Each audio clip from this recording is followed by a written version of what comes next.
Hey everybody, this is Halstead and Andrew McMillan with REH CPAs. Today we want to talk about material participation. Some of you out there, you are a W-2 employee, you work for a company full-time, and then you have this side gig, side business that you do that you also file a Schedule C for. And sometimes those Schedule C businesses that you have are creating losses. And some of you want to take those losses to offset your W-2 wage. Well, what you have to be concerned about is this thing called material participation.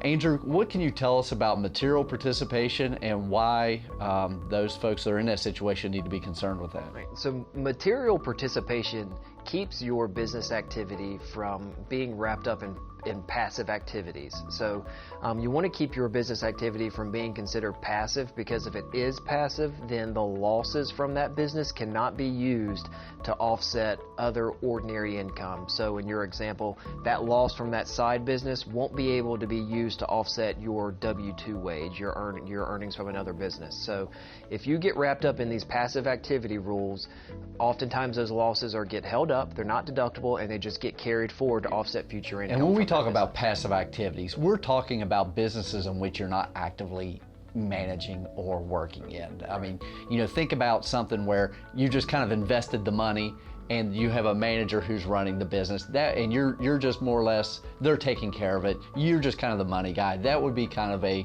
passive activity. Mm-hmm. Right, and in that example, usually you've invested the money, so you want to get that deduction. You want the deduction, right. But if you get classified as a passive activity, you're not going to be able to offset your W-2 wage. The only thing that's going to offset, like if you have losses from a passive activity, will be passive activity income. So to avoid the passive activity rules, you want to make sure that you are considered a material participant in the business. And the IRS has come out, they have 7 tests, and you only have to meet one of them to be considered a material participant in that business. And if you are considered a material participant, then the loss can be used to offset other income in your tax return, such as your W-2 wage. So to be a material participant, you have to work regularly in the business, you have to work continuously in the business, and the work you do must be substantial. The 3 that we see the most often is one being like you are the only person that participates in the business activity. So you have no employees, you have no one else working for you.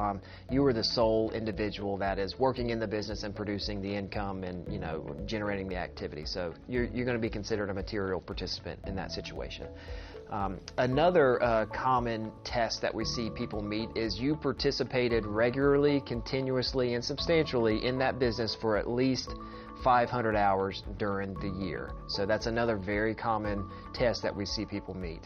And the third one that we see people meet often is you had involvement within the business regularly, continuously, and substantial for more than 100 hours during the year, and no one else contributed more time than you. So that's for people who do have other people working for them and other W-2 employees. So those are the 3 most common tests that we see. Again, there are 7, and those get a little bit more, maybe a little bit more in depth, but that's something that we're definitely always working with our business owners on, because everybody wants the ability to deduct that loss. So you want to make sure that you're meeting one of these tests. So one of the biggest takeaways from this is that be able to prove how much time you spent in the business. And one of the best ways to do that is to keep a log. Keep a log of the amount of work you done, what you did, and the amount of time. I know it sounds like a pain in the butt, but if you have a W-2 wage and you're trying to take a tax deduction from a loss from a Schedule C business, you are going to be in this realm of high risk for audit from the IRS, because they're on the lookout for people that have a W-2 wage but are also taking a deduction from the business as well. So you're going to want to be able to prove how much time you were spending in that business.